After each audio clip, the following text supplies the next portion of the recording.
Yeah, I don't know why is the turnout so less even now. Like there should be more people, right? So it's only 14 of us still. Yes.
Okay, so I think it's time we should start.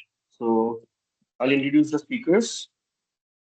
So first, the topic today is basic of vectors and tensors. So it's basically introduction to tensor algebra. And as a spokesperson, we'll have Shivani and Ummul. They are both first year NSC students from the physics department, and they'll be presenting on this topic, which will be continued tomorrow. So I would request Ummul to take over and start with her presentation. And in the meantime, if any of you have any questions, please feel free to unmute and ask it yourself. You can also type it in the comment box if you have any issues picking up or there are some mic issues. And if it happens that the person who is presenting doesn't know the answer, but the answer is known by anyone else who's attending the talk, please feel free to answer the question. So yeah, Umol, you can start. Very good evening to one and all present here. Today I, Umulvanin Fatima, and my colleague Shivani is going to represent our presentation on basics of vectors and tensor. The topics which I am going to cover today are notations and system of numbers, symmetry and antisymmetry systems, operation on systems, unit symmetry and antisymmetry, and vector spaces. And after that, my colleague will be do the other parts. The first and the most important thing is notation and the system numbers. Notations are basically the indication, are mainly used to indicate how do we notate or indicate a tensor or a vector. Before notating a that vector or a tensor, we need to write it. We need to specify it. We need to specify the tensor or the vector with a letter such as U and V for writing or for printing. And there are two types of notations. First is the direct notation, and another one is the initial notation. And in the direct notation, it refers to if we have to write a tensor or a vector without referring to a particular coordinate systems. We are not referring the coordinate system, and we are writing a vector or a tensor. That type of notations are called as direct notations.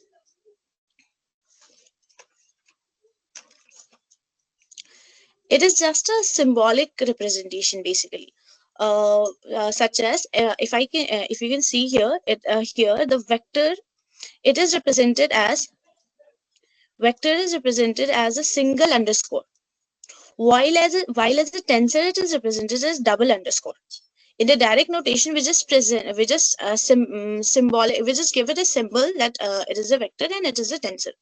And while in the another type, that is the initial type, uh, mm, we just talked about the particular coordinate systems. For example, if we talk about xyz coordinates, we can use an initial such as subscript and superscript. Using subscript and superscript, mm, we can sorry, wait.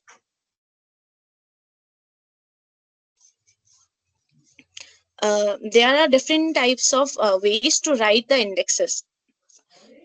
To give in the initial form, we give indices to different vectors and tensors, and to I'm sorry.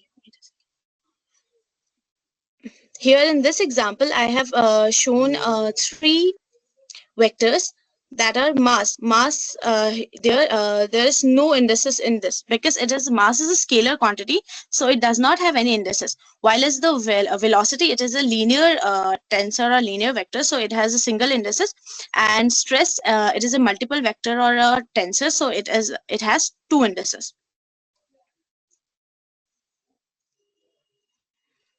And now we come to how can we represent this notations. There are different way of representing it. The first and the simple way, it is the subscript, sorry, subscript. In the subscript, we have to write it in a lower index, as it is shown here. This is the vector or the tensor, and this u, it is the index x of I, where I, it is the dimension of the vector, which goes from 1 to n. And the another way, it is a superscript. Superscript, where when we write it in this way, it is not power. Don't get confused between that power and superscript.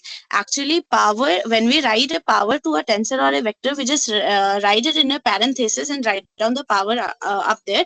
And it is a superscript to write it. And here it is the I, here it is defined as the dimension of the x, this vector or this tensor from 1 to n.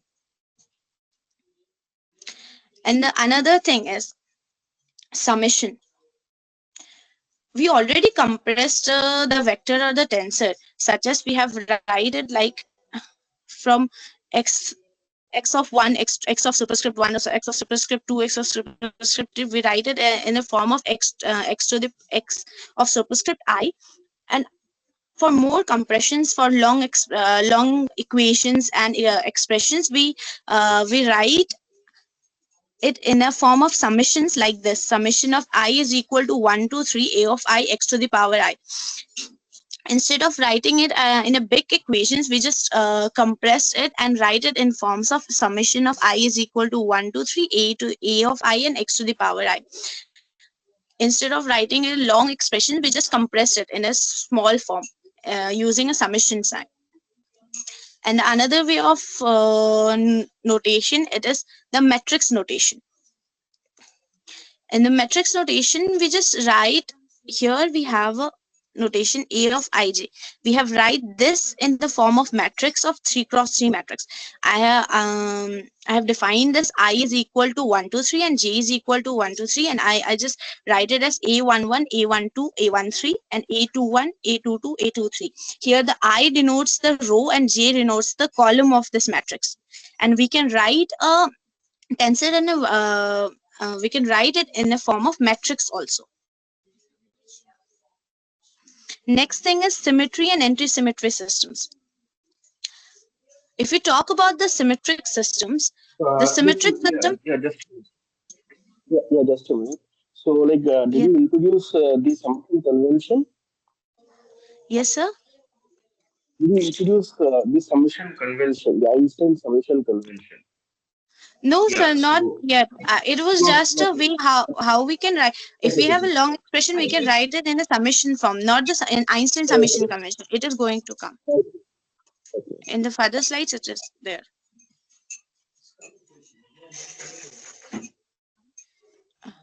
That's it, sir. yeah, please. Should I? Okay. Symmetry systems and anti-symmetry systems.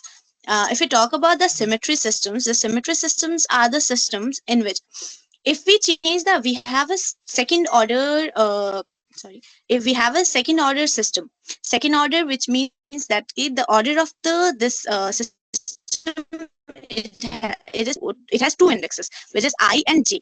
We have two second order indexes, and we replace the indexes from ij, it is equal to aji, and the sign is not changing. That type of system, it is called a symmetric system. And in anti-symmetric system, it is opposite. If we change the indexes and the sign of the system is changing, it means that the system is anti-symmetric. And in anti-symmetric system, we can write it as I already told you, that we can write we can write a vector or a tensor in a form of matrix. And in anti-symmetric tensor, we can write a matrix. It is in a matrix form like this, keeping the diagonals is equal to 0. Ajj is equal to 0 when I and j are equal to when I and j are equal, then we write it ajj is equal to 0, and this type of and we can represent it in a form of 3 cross 3 matrix.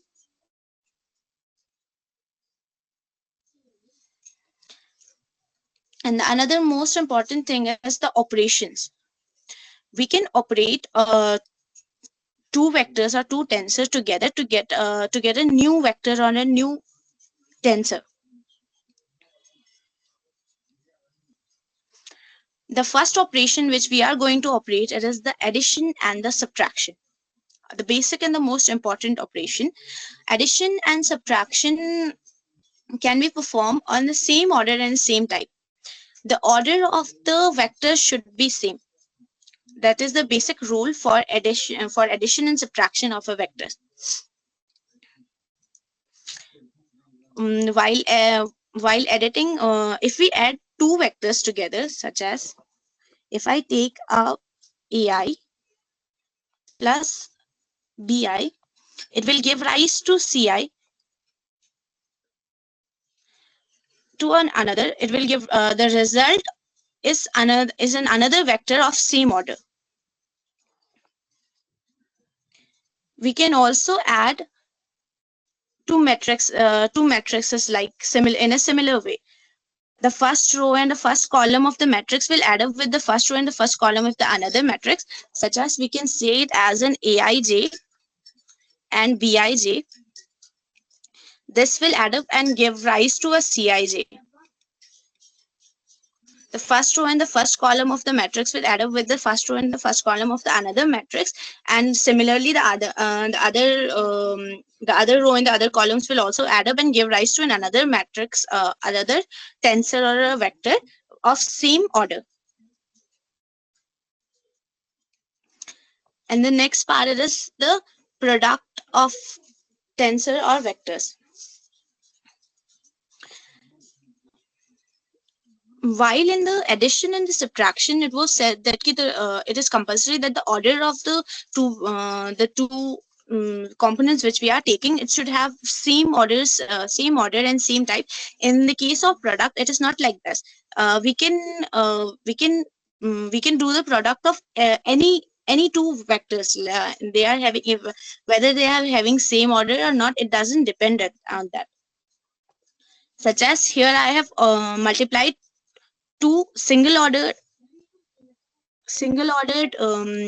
vectors and give rise to another vector which has a double order, second order. We can also represent it like this: I is equal to 1 to 3 and j is equal to 1 to 3, and it can be represented as a matrix, and the product of this matrix is in this way. And as I already told you that it does not depend on the order. The order can be anything, such as here I have represented in another product of it is two or second order, it is second order, it is second order, and it gives rise to an sixth order vector.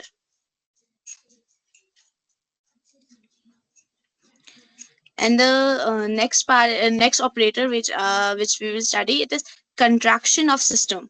Contraction, basically it is when two indices are same, then we can just neglect that, such as ai, j and j. J and j are the upper index of j and the lower index is j. Both are same, so that we can in that case we can write it simply like ai.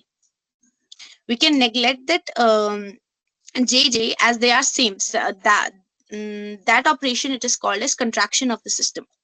Similarly, in the second example, it is like BJJ and both the J are same. So we just neglect this J and write So it as B. it's not that you're neglecting them. You're summing over them, right? You're not. You're Yes, sir. just Yes, summing sir. over While them. summing, yeah, yeah. This J's are from one to n. They are summing up and they are just contract. Okay. So what happens in contractions is that you take a upper index and you take a lower index and you set them to be equal, right? When you do that, what happens is that those like you can take a sum over the all the sum over all of those components in which the like you take you take this about this sum that is given here. This sum is called the contraction of this one. So you take upper index and you take a lower index, and then uh, you add up all the components of this particular vector or tensor in which that the upper index and the lower index they have the same component. So that is how you get the contraction, right? Yes, sir. Yes, sir. And in addition, when the upper index and the lower indexes are same, they get equal, and then we can just neglect it and write it at like AI as it is here.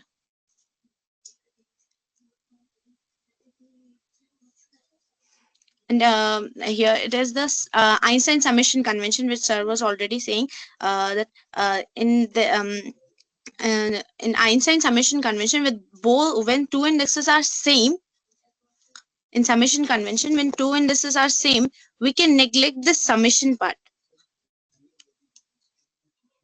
and just write and can just write it like this: AI x AI AJ and XJ.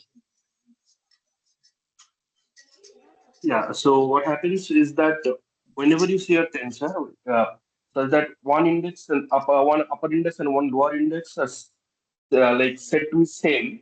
What is actually happening is that summation over like what that is in this particular screen, right?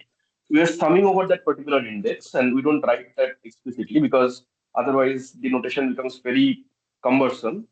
So that is implied. So this is called Einstein summation convention. However, this is not true if there are three indices which are set to be same. So it is only two indices when two indices are set to be same and one is lower and the upper is and the other one is upper. Okay. Upper, yes Only sir. then, yeah, It only is true. then this happens. Okay. Yes, only then it will be applied when one is lower indices and other one is the upper indices. Yeah. But the thing, Umul, I think many people here they don't know what the upper and lower indices mean actually. So I think just explain that to them. What is the upper index and what is the lower index? There,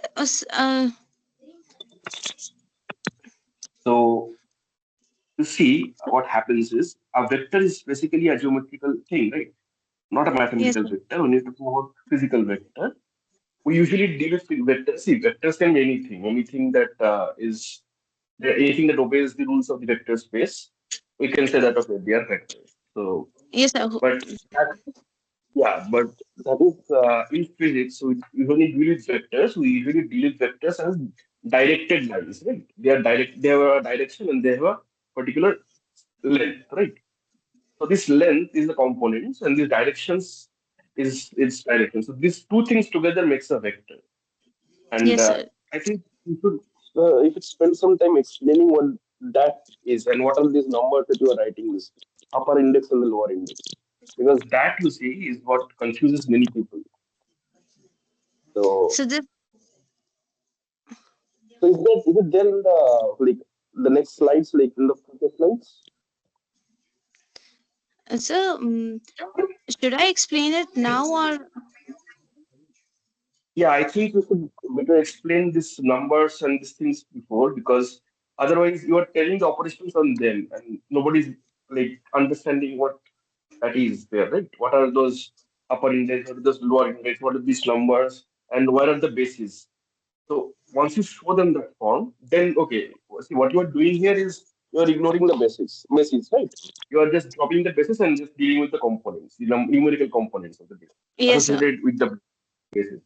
But the people you see who are attending, they are not familiar with this thing. To them, to have a vector, you need to have that basis and that particular number. So everyone is familiar with AI plus BJ plus CK with the IJK hat on top of that. So that is what people know here. They don't know what this is. So I think you should like maybe explain that to them.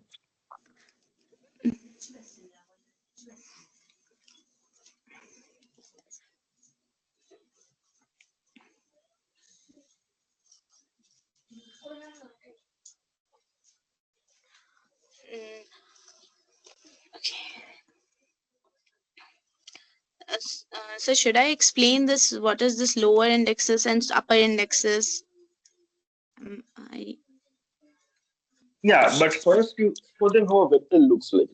What is how a vector looks like?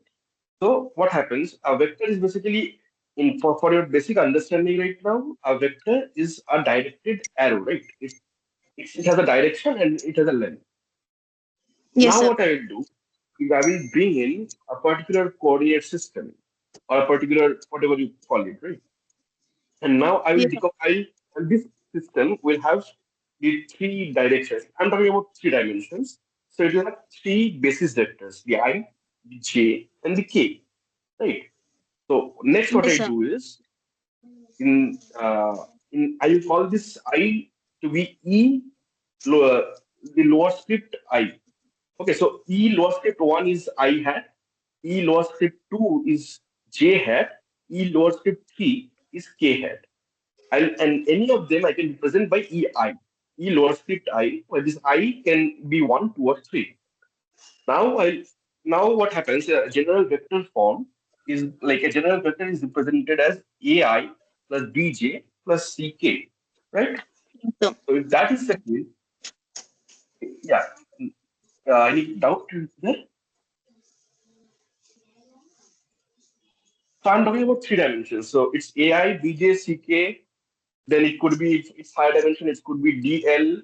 So all of that will be taken care of in the vector notation. So now what I will do, this A, B, C, D, these numerical components in front of this, I will now represent them using a set. That is, I mean, and not a set rather. So I'll say, let's say A. I'll represent A as A with supports with another A component, which is here there she is written as the A J here, that with a index. So that index will be let's say 1 because A is the first component, so A1. Then B will be represented by A2, C by A3, D by A4, so on. So when I have the form a vector form, that is AI, BJ, CK, D, CK and DL, let's say. So it will be represented by sum over I, because I'm summing over I, A superscript I, E subscript I. So what is this? The the components of A, the numbers in A, the ith number in A, and the ith basis in E, they get linked up. And you see, so this is the second form. A upper 1, E lower 1, plus A upper 2, E lower 2, plus A upper 3, E lower 3, plus dot dot dot to A upper n, E lower n. So this gives us a vector form. What we do here now, we don't explicitly write down the basis. This is, we don't explicitly write down. But remember, without the basis, there can be no components. Only when you bring in a basis can there be these components. Then we drop this E, we only deal with the components here. If you change the basis, the components will change. And that is something, there are particular properties according to which a vector or a tensor should change. If only if these objects obey those particular rules, then only we call them vectors or the corresponding tensors. So directed arrows are some of like one of those things that obey these rules. So this is what I was talking about, this the vector representation. So similarly, Umul, can you explain what now proceed with this particular explanation? so next in the next presentation, I'll go through all that parts. Okay. You Okay. proceed.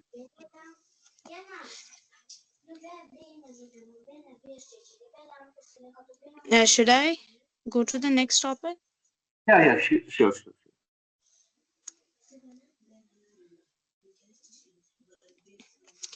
The next topic is unit symmetry and anti-symmetry systems.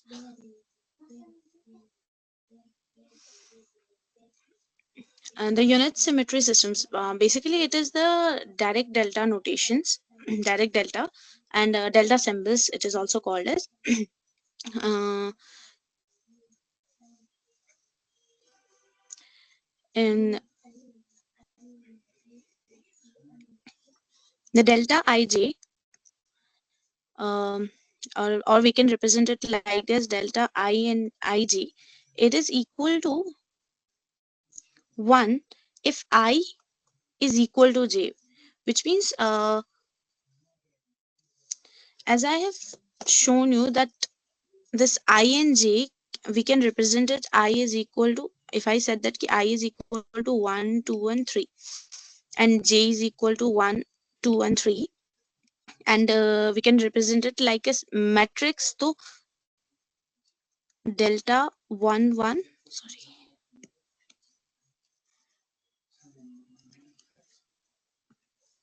Yeah, there's just an issue that when you are writing this thing, this using the pen, you are writing it. It's not coming immediately. It's coming very slowly. It's manifesting. I don't know if this is the problem with everyone. Akshat, can you confirm?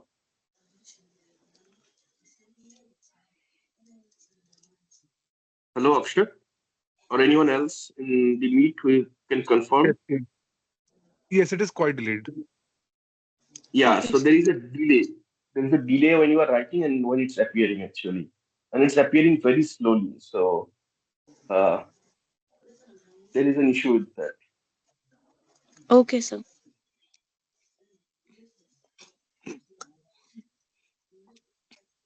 delta ij, this I is equal to, I just suppose that I is equal to 1 2 and 3. It has three dimensions, x y and z, as similar to that x y and z, as we have defined it I cap j cap and k cap. Similarly I is equal to 1 2 and 3, it has three dimensions, and j is also having three dimensions, 1 2 and 3. Now we can represent it like a matrix,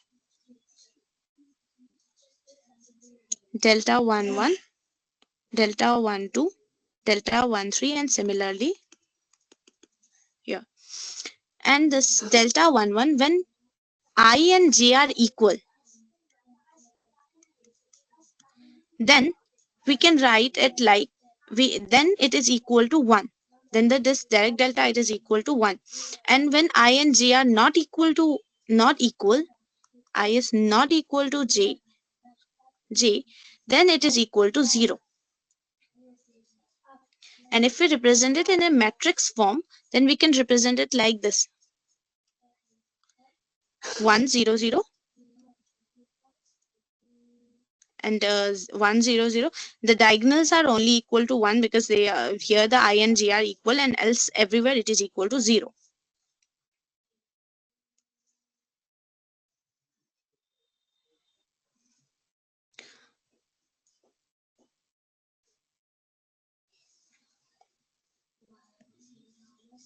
Similarly, if we talk about unit entry symmetry systems, in such systems EIJK, we have three orders which we can write as EIJK. Again, we have considered that I is equal to 1 2 3 and j is equal to 1 2 3 and k is again equal to 1 2 3. If I j k j k, if it is cyclic, then it will equal to 1, and if it is anticyclic, then it will be equal to minus 1. And if it is equal, if I and I is equal to j is equal to I is equal to k and j, if they are equal, then it is equal to 0.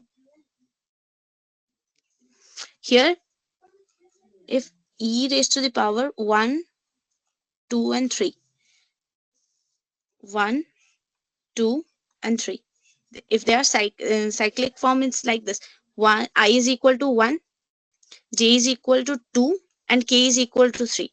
If they are cyclic, then it is equal to 1. And if it is anticyclic, 3, 2 and 1. If it is anticyclic, then it is equal to -1. And if they are equal, then it is equal to 0. Here in the table form, it is represented.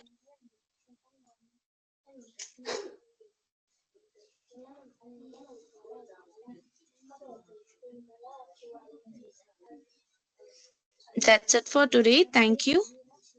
Thank you. Hope you got it. Yeah, okay. So does anyone have any questions so far? Anyone from the audience with questions?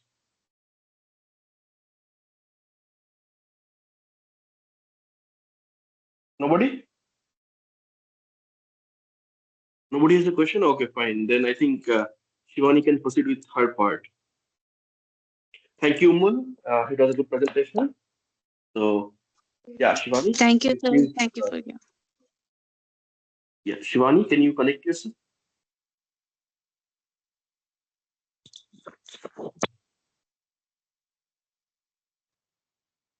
Yes, sir. Am I audible? Yes, you are audible. So you can, yeah, you can proceed. So yeah, Shivani is also from the University of Physics first year, and she is going to present on Tensor again, like the rest of the part of the presentation today after, where she will pick up from our endings. Yeah, please proceed. Good evening, everyone. I'm me, Shivani here from the Department of the Physics, and I'm here with a presentation on the tensor analysis. So I will begin with the vector space here. You can see the contents. I'm going to proceed. I will start with the vector space, then after dual vectors, and then after I will discuss the tensor notations, all the tensors with some examples and the representation, what is the order, what is the algebraic operations performed on the tensor, and then after symmetric, antisymmetric, and all basics about the tensor I will discuss. So firstly, let's begin with the vector space. So what is the vector space? Firstly, we have to know that. So Yeah, Shivani, just a slight problem is there. Your voice is very faint, actually. I don't know, Akshat, is it only for me or is it something that you are also like experiencing? It's Can also anyone? presented. The voice is yeah. The voice is also pretty low. The Yeah, the voice is pretty low, Shivani. Can you like, I don't know, like maybe bring the mic closer to your face a little? now, sir. Yeah, I think we have to do it this voice. This she's facing this problem for quite some time now, actually. So I think we have to deal with this. Yeah. So yeah. Anyway, proceed with this only, and let's see what we'll try to like sort it out like after some time. Okay, sir. So I proceed. Yeah, please. So now we are discussing the vector space. So we must know what is the vector space. So it's just a non-empty set V, which is always defined under a field F of the real numbers. Here we are discussing for n-dimensional space, and here we are considering that the non-empty set is the V. We are denoting it with V, and if this non-empty set V will have the specific properties, if it will follow the specific properties, then only it would said to be the vector space. So here I consider that A, B, C, the notations A, B, C are the components in the vector space, and the scalars lambda and mu are denoting just the scalars or the real numbers, I say. So that non-empty vector space would be said as vector space only when it will satisfy these properties. So the property is commutativity of the addition, just a plus b is equals to b plus a, and associativity of the addition for both. Associative property is for both addition and multiplication. Next one is the existence of the null vector. Existence of null vector means a null vector is just the vector on addition with another vector gives the same vector. So here the existence of null vector property must be satisfied for it, and also the associativity of the scalar multiplication also. If there are two scalars here, lambda and mu, multiplied with a vector, or I say it's a element of that set, I say. So next one is the existence of the unit scalar. That is the scalar one is actually that multiplied with the vector gives the same vector. And the last one is the distributive laws. Distributive laws are both for the scalar multiplication, that is shown here. A real number multiplied with the sum of two vectors, or the sum of two real numbers multiplied with a vector. So if that I say that set satisfies these all properties, then it would be said as vector space under the field f of the real space. So it's just the definition of the vector space, that how we can say any set will be the vector space. So there is just an example shown on the right side. It is a tangent space. That is, we have a manifold M. A manifold is generally a space that is more or less like the Euclidean space, which is a 3D.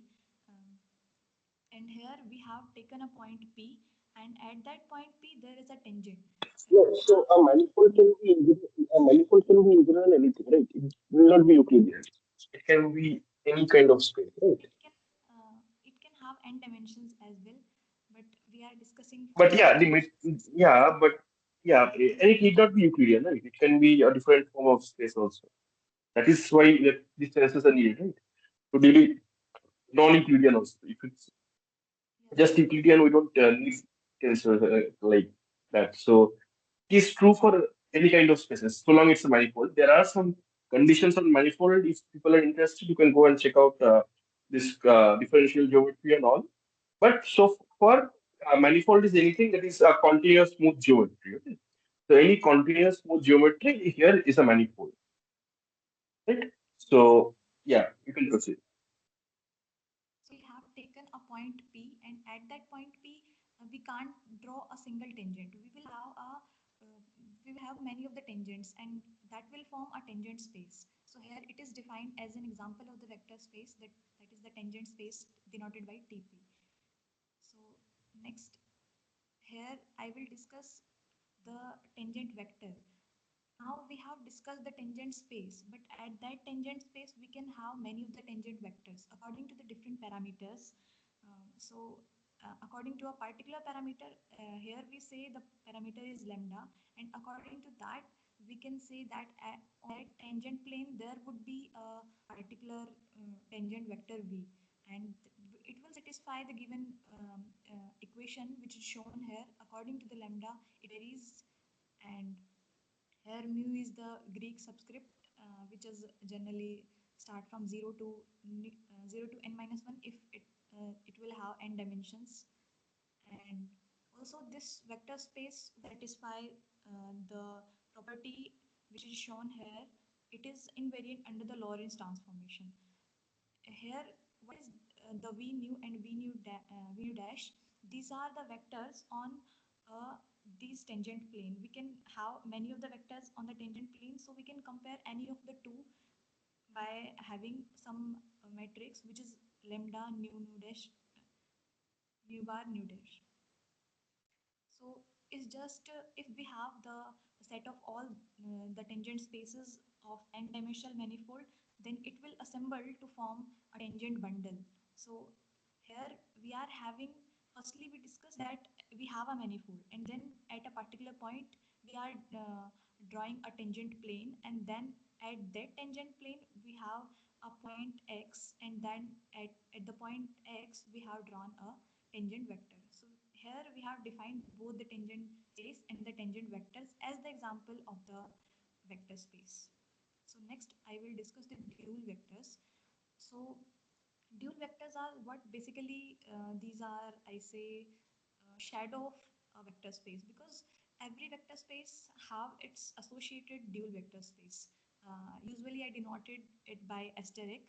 Uh, as we defined that by the vector as a vector space, there was an example called tangent space. Yeah, so here by the dual vector space will have the example the cotangent space, which is denoted by TP star.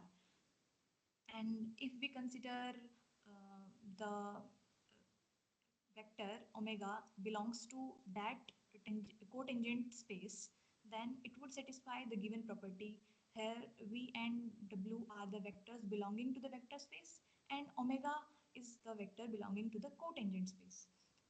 Here also we can discuss the physical meaning of the dual vector, that we have the vector space and all those elements of that vector space are having a linear mapping to the real numbers, and this linear mapping forms the space which is the dual vector space. So we can say that every vector space has an associated dual vector space, and that's why it is also known as one forms. And this mapping also satisfies the vector space's property, such as it is shown here, a omega plus b eta v is equals to a omega v plus b eta. So here the component notation is also shown, which defines from the basis vector theta cap and e cap nu. And as you all know, the basis vector are just the linearly independent Yeah, so matrix. this is what Umul was showing previously as the upper indices and lower indices, right? So you see the upper index of the component. So see there are vectors here and there are co-vectors here, right? So Yes. these basis vectors which have indices in the this basis thing which have indices on the bottom, they are vectors, right? And the basis which have indices at the up, they are the co-vectors, right? Now the number sitting in front of them, which has the number up or index up, that is the component of the associated vector, right? That is the component of the associated basis vector. And the number which is represented by that index at the lower, at the bottom, that is basically the component associated with that particular basis covector. So that is why you what Umul was showing was as vectors as the upper index numbers and the covectors as the lower index numbers, because she was ignoring the basis part. So that is why we are showing vectors by upper index and the covectors by lower index. Okay, but in case of the basis, it's exactly opposite. The lower index basis are the vectors, the upper index basis are the covectors. All right, everyone. Yes, sir. Yes, sir. I will discuss So the yeah, basics of the tensor. yeah, Can you I can proceed? proceed. Yes, sir. Yeah. Next one we will discuss it's the where it is used in the space time. It is mostly used as we have discussed that for the tangent spaces we have the tangent bundles. In similar way, for the cotangent spaces we have the cotangent bundles represented by T star M. And there is a most important example in the space time we can say is the gradient of the scalar function. Here the scalar function is the phi, and in general, how we take the gradient, it is curly by curly x I cap plus curly by curly y j cap, and here phi is the scalar. So it's the most common example used for the dual vector and also for the vector space.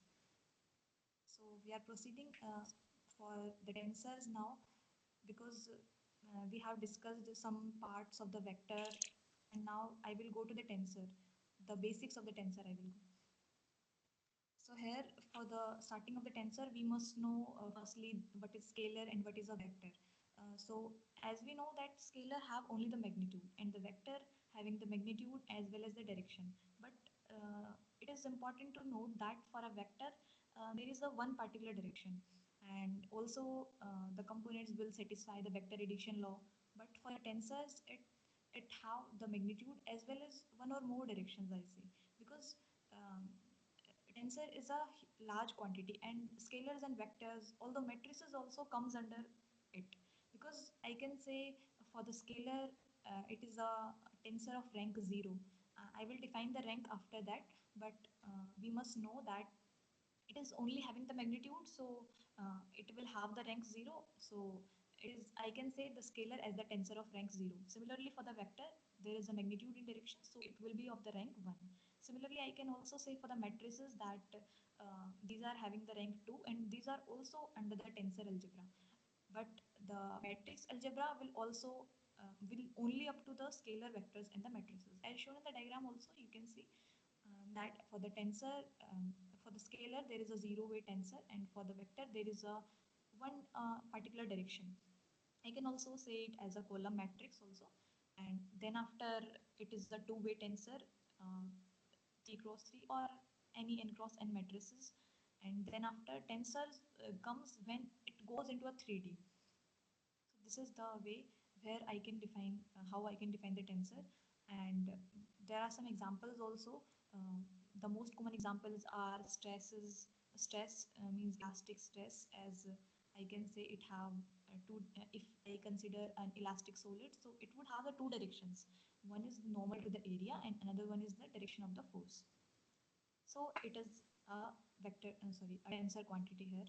And another one most common example is moment of inertia, uh, which is in general I say is the analogous to the mass in the rotational motion, in the rotational space I say. And electric current is also considered under the tensor quantities because although it have a specific direction, but it can be under the loop, it can goes from anywhere, only have two directions. One is going along the direction of the motion of current, electrons, and then opposite. So it also comes under the tensor quantities. Yeah, are you sure that current is a tensor? Current is usually in literature, current is usually taken to be a vector. Like it's only given by J mu, right? So if you have the current of let's say a four, like what do you call it, the four current, let's say, which is charge and the three components of current. So yeah, that is the density. That is the current density. So the current density is a vector, right? Yes, sir. I think electric current is not as vector because it has not a particular direction, I say. That's why I call it. Although You there see, are electric some, current. Yeah, if you remember, electric current is given by J arrow, right? J vector arrow. In electrodynamics or so electric current, if you remember, in electrodynamics is given by J arrow, right? So so that is I this think that's a current vector. That's a vector. Yeah, that's electric current density. Yeah, but electric current then is a scalar because you take a dot with that and you so that's electric current becomes a scalar. But electric current density that is there, the density is a vector, right? Rank one tensor, yes, right? sir. Yes, sir. Okay. So next I am going for another some examples. Also in the electromagnetic system, and electromagnetic field strength tensor is most important one, where both electric and magnetic field plays an important role here. So it is seen as a skew symmetric matrix because all the diagonal elements are zero, and the electric field and magnetic field components are just opposite on the in the matrix shown. So this is also example of the tensor quantities. Also the stress tensor defined having the particular directions normal to the area and along the area having the coordinate system three-dimensional. Also moment of inertia, because in the moment of inertia, I say uh, in the simple system we define the mass, and it is analogous to the mass in the rotational systems. So we will have the matrices, but it will be in the 3D system. So moment of inertia will also consider to the tensor quantity. So now move to the some basics more, how we can represent the tensors. So under the tensor calculus, we can how we can denote the notations. So it would be denoted by either subscript or the superscripts, as shown here. Xi is the subscript, I is the subscript for x, and we can have it is not just a single number, it is a collection of n elements, and it would be a column matrix because these are, I will explain after that, that it is a covariant form for the tensors. And also for the superscript xi, at the superscript portion, this will represent the row matrix, and these are the contravariant tensors, I will explain it after some or day after tomorrow. Sorry. Also, in the first order system, if we talk about, then we can represent the simple sum. But these are not like the powers x1, x cube, x square, x cube, not. But these are only x1, x2, x3. Just the notations that how we can represent the sum. It's the simple summation over, I say. And if we talk about the bilinear form where there are two indexes I and j, then we will have I and j both going from 1 to 3. So there will be 3 into 3 9 elements there, and it will form a matrix of 3 cross 3 order. So here we are labeling mostly in the lower indexes, so you will there will not be any uh, problem in the understanding. So just I'm going to. Next one is the order of the tensor. To understand the order of the tensor, we must know firstly the coordinate axis, about the coordinate axis. So we are taking the three-dimensional space, and in it we are taking the coordinate axis system, two systems. One system is just OX, having the axis OX1, OX2, and OX3, and the another system is I say just a rotated, having the origin same, and both the systems are having different direction cosines represented by L. So here, if I denote the first order tensor, then I will have the given relation, because here AJ bar and AI are only the components of both the systems, both the coordinate systems, and these components will be related by this direction cosine Lig. And it is the thing to note that for the j, um,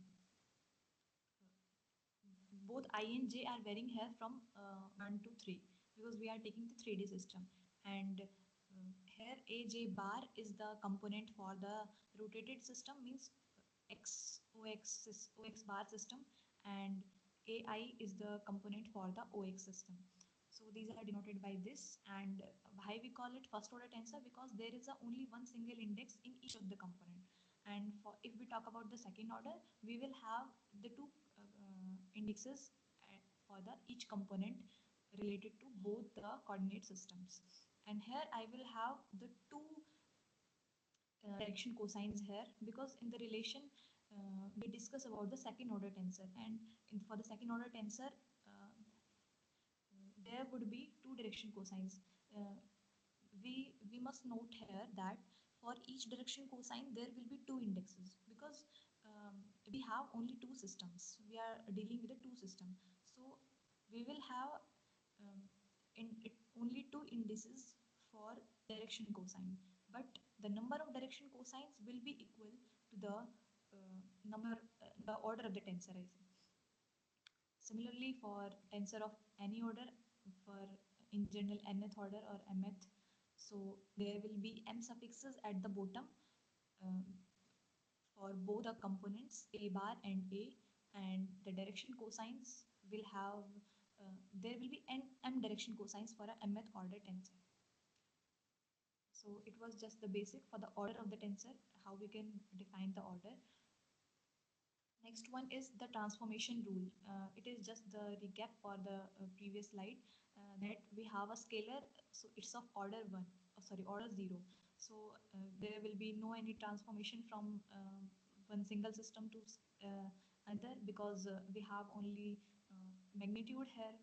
And for the vector, we have the magnitude in direction, so there will be a specific direction for each of the system, each of the coordinate axes. So it will denoted by this, and both the components will be related as this. And similarly for the second, third, and nth order, these components are related as similar. We can relate both the coordinate systems, either first one to the second or the second one to the first, in a similar way.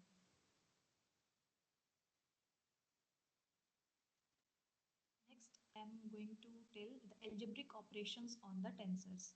So, algebraic operations, these are addition, subtraction, contraction. So, firstly, I will deal with the addition of two tensors of the same order. Why I call the same order? Because two tensors of different order can't be added because it is the case similar to the matrices. We have two matrices, then we can add only when the order is the same. So same case is in the tensors that we can add them only when the order is same. So here I consider two tensors A and B, and these are of same order, and we can add them giving the new tensor C. And it is a thing to note that the new tensor C will also have the same order. So it is most common to know. And also for the product of two tensors, there is no specific thing that any only though these tensors are to be multiplied, like as in matrices there is the case that the column of the second first matrix must be equal to the number of rows in the second, but here there is no any specific thing to here both the matlab, means any of the tensors must be can be multiplied. So I take here the tensor A of order alpha and the tensor B of order beta, and if I multiplied both then it would give C as the tensor, new tensor which is having the order alpha plus beta because both the elements both the indices of both tensors will be added. So it is just for the product of two tensors, and another one is the contraction. About the contraction, we identify any of the two indices. I just take a single tensor of any order m, and if I identify any two suffixes, means I take I and j equal, so it will just be neglected, and the another ones will be considered for the new tensor, and the order will be reduced to the two. So this is just the contraction. I will going to the next one. Now there is the Einstein summation convention. So it is dealing with the tensors, and in the Einstein summation convention it says that the in a given expression, if any of the index appears twice, it is at the upper and the lower, and if it appears twice then we don't need any summation sign, and also we can automatically say that the particular expression will be summed over that component. In the first equation you are seeing that here j and j it is the same index, and we can remove the summation sign from here. It is the Einstein summation convention that we can remove that summation sign. There is no need to use that because this expression is summed over the j, and these j or any summed over indices are having a special name called the dummy indices. These are the dummy indices which are summed over. Similarly, for the second equation, we can see that j and k are the indices which are repeated over, and we can say that these are summed over, and we can remove both the summation signs from here. Similarly, for the third one we have j and k as the dummy indices, and it will sum over, but the m and n are just the free indices. We can take them anything, and both the summations are over j and k, so we can remove these. And the Einstein summation convention just simplifies the equations because we are not getting to use the summation sign here. Also. We have some examples of the contraction of systems here, in which it is applied only when there is a one uppercase and one lowercase index. For example, in the first one, there is j and j. So we are using here two things. First one is that we are neglecting the summation sign under the Einstein summation convention, and second one is due to the contraction we are just neglecting both the j's and simply writing it as a b. Also for the second example here, j is the dummy indices and I is the t indices. So dummy indices will be summed over automatically, so we will remove the summation sign and then after just write ai. It is just a sum over, it's just a simplified expression to write. So next one, here are the symmetric and anti-symmetric tensors. as we are taking the second order system, so it will be just like the matrices. Um, it's the same case here for the symmetric tensor. We are having uh, the components for the aij is equals to aji, means all the components at the above the diagonal and below the diagonal are same, so it would be said as symmetric tensor, as it is much or more similar to uh, I say the matrices system. Also for the antisymmetric tensor, um, for antisymmetric tensors, the condition is that aij is equals to minus aji, means the the elements above the diagonal and the below the diagonal are equal and opposite. So here we must know that if these are equal and opposite, so if I consider I is equals to j, so only the element for the diagonal remains 0, because it is um, only 0 satisfies the condition for I is equals to j. So all the diagonal elements are 0 and the opposite entries on the above and below the diagonal will be opposite. Uh, it can also be represented as it is a second order tensor seen here, because it is having the two indices, so it will form a matrix of 3 cross 3 order, because I and j are varying from 1 to 3. So this is a 3 cross 3 matrix and having diagonal elements 0 and all the off diagonal element as equal and opposite. So we can say this matrix having the order 3 cross 3 will have only 3 independent components. Uh, Either I can say above the diagonal or below the diagonal, because the another one 3 will be just the negative of all, and the diagonal elements are fixed. These can only be 0. So this is the case for symmetric and antisymmetric tensors. It is just like the matrices system. Also, I can explain the parts of the means symmetric and antisymmetric parts. Here I consider second order covariant tensor AMN. I am saying it covariant because the indices are below. Means I am using it as a subscripts M and N, and we can have always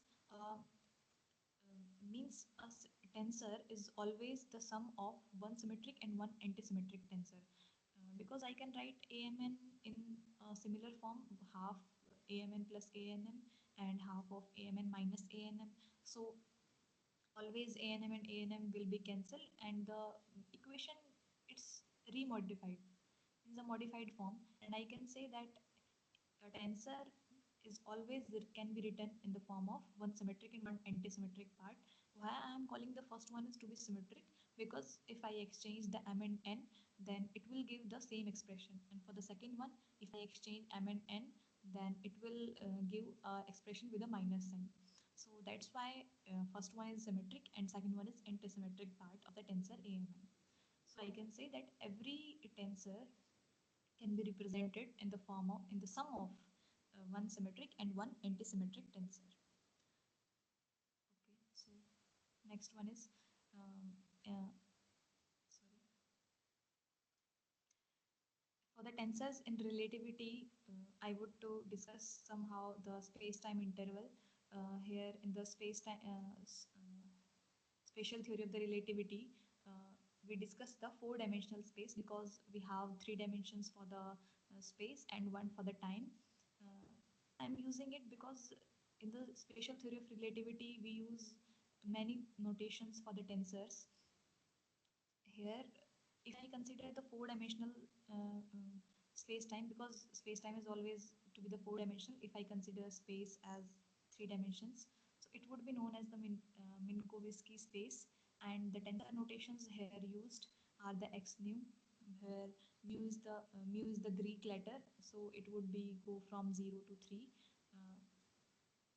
And the zeroth component will be for the time, and the another three components will be from the space. And another one is eta nu mu is a matrix denoted internal denoted for the relativity system. So these all are the tensors part. Also the equation for the space-time interval ds square. It also denotes the equation having nu and mu at the upper and lower, so it is satisfying the summation convention because both the subscript and superscripts are summed over here. We can also see this through a space-time diagram, which is a light cone, which is of the light cone, and all the points outside it are the space-like, and inside it are the time-like. Because this is considered for the given expression before. This expression is giving that if I consider there is another expression that I don't show here, which is ds square is equals to minus dt square plus dl square.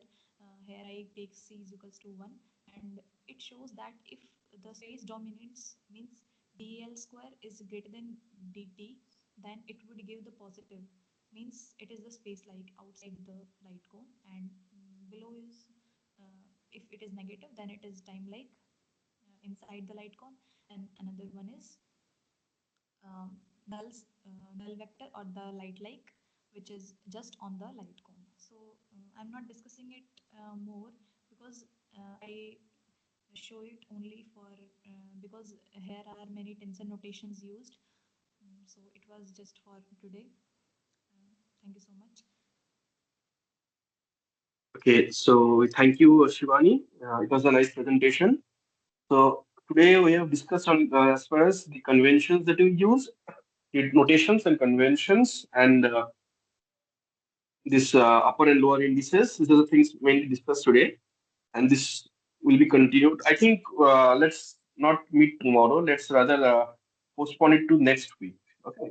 So many people have plans on Sunday, I think. So let's not do it tomorrow. It's better to do only one session per week. So let's postpone this to the next week. Is it okay, Akshat? And Divyanshu, are you Yes, there? sir. Yeah, Divyanshu. Hello, Divyanshu.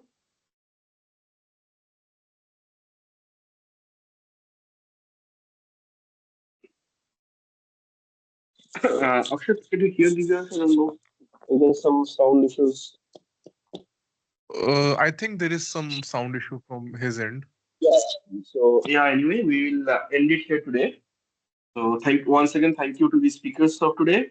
It was a great presentation, and let's meet next week. I'll let everyone know the timing and the topics. Like this is the what will be continued next week again. So let's meet next week. All right. Yeah, you all can leave the meeting one by one. Divyanshu, can you speak up?